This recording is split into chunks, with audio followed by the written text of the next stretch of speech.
You spent 30 years building expertise. You know your field cold, so you put together a proposal, 15 pages, case studies, testimonials, a methodology section. You're super proud of it. They never respond.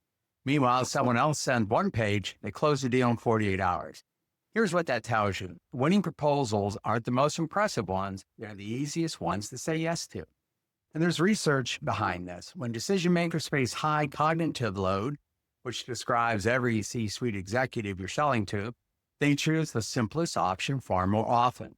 Your 15-page proposal didn't lose because your expertise was thin. It lost because you made saying yes harder than saying nothing. Too complex to decide. I've watched this play out from both sides of the table. As a CFO reviewing vendor proposals and now as a consultant writing. The lesson is the same every time. One page wins. Welcome to Retirepreneur, where professionals 55 and over turn decades of expertise into income without risking what they've built. I'm Curt Roese, CPA and former CFO, and I'm building this alongside you. If you're an experienced professional looking to turn your expertise into income, subscribe below so you don't miss a new video every week. And before we get into it, I bring a CPA and CFO lens to everything we cover here, but your situation is unique. Take what's useful, run your own numbers, and work with a qualified legal or financial professional on the decisions that matter most. So here's what we're covering today. 3 things that'll change how you write every proposal from this point forward. The 4-section structure that closes the deal, the protection most consultants bury when no one finds it, and the 2-step close that gets you paid. Let's go. Your one-page proposal needs exactly 4 things: the problem you're solving, your approach and deliverable, the investment and timeline, and the trigger. That's it. 4 sections, 1 page.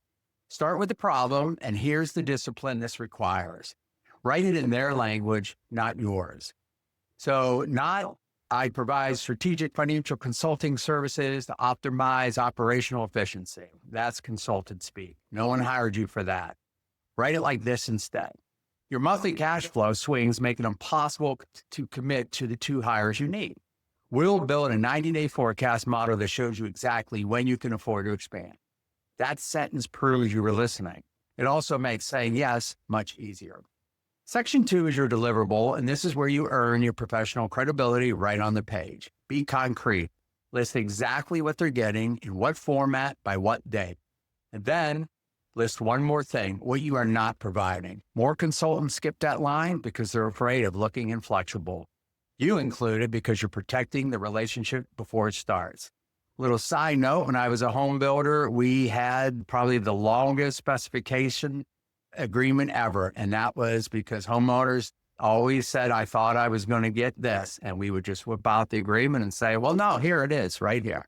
Anyways, Section 3 is investment and timeline, no ambiguity, total fee, payment schedule, start date, end date. And Section 4 is the trigger. Not let me know if you have any questions, not looking forward to working together. Those phrases don't close anything. Your trigger is explicit. To proceed, reply yes, and I'll send you the deposit invoice. Make saying yes something they can do in 10 seconds. Here's where 40 years of CPA and CFO work taught me about proposals. The clearest documents prevent the most problems. Not the longest ones, but the clearest ones.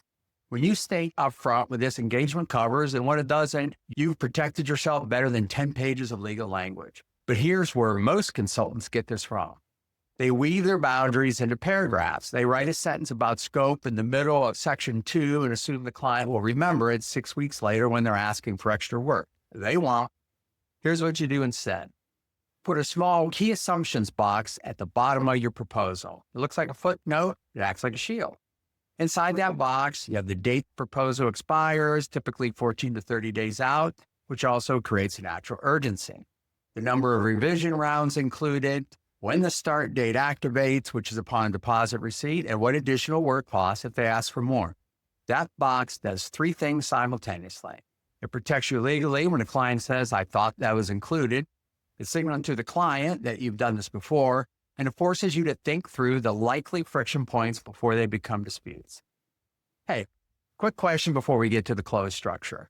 Which of these describes where you are right now? Option 1, I haven't written a consulting proposal yet. I'm still figuring out what to offer. Option 2, I've sent proposals before, but my close rate is lower than I like. Option 3, I'm closing deals, but I want a cleaner, faster process. Drop it in the comments. I read them all, and your answer helps someone else watching this.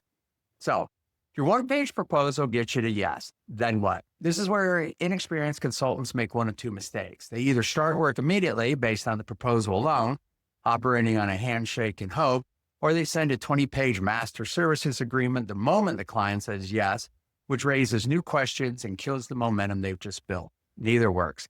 Here's the sequence it does. Step 1 is the one-pager. Its job is to get emotional buy-in. Yes, this is the outcome I want. Let's do this. They can review it in 2 minutes. They understand exactly what they're getting. The decision is easy. Step 2 is your full consulting agreement. This is your comprehensive contract with all the legal protections both parties need, like liability limitations, IP ownership, dispute resolution, payment terms with teeth.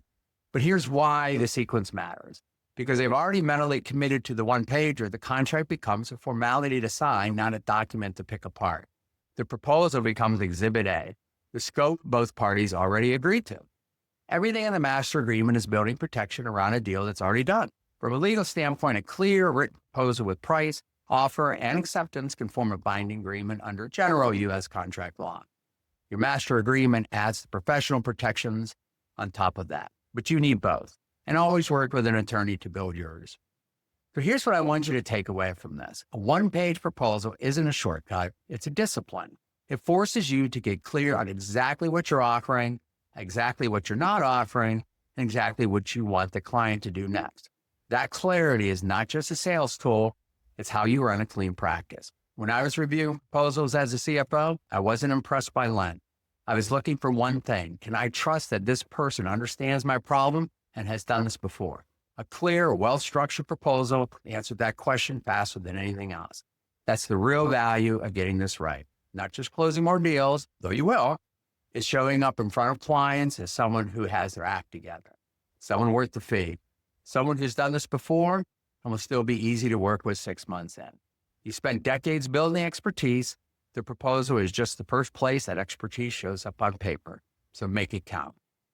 And before I close, here's where you can stay connected. Subscribe to Retirepreneur for a new video every week and get my free expertise monetization blueprint at retirepreneur.com/subscribe.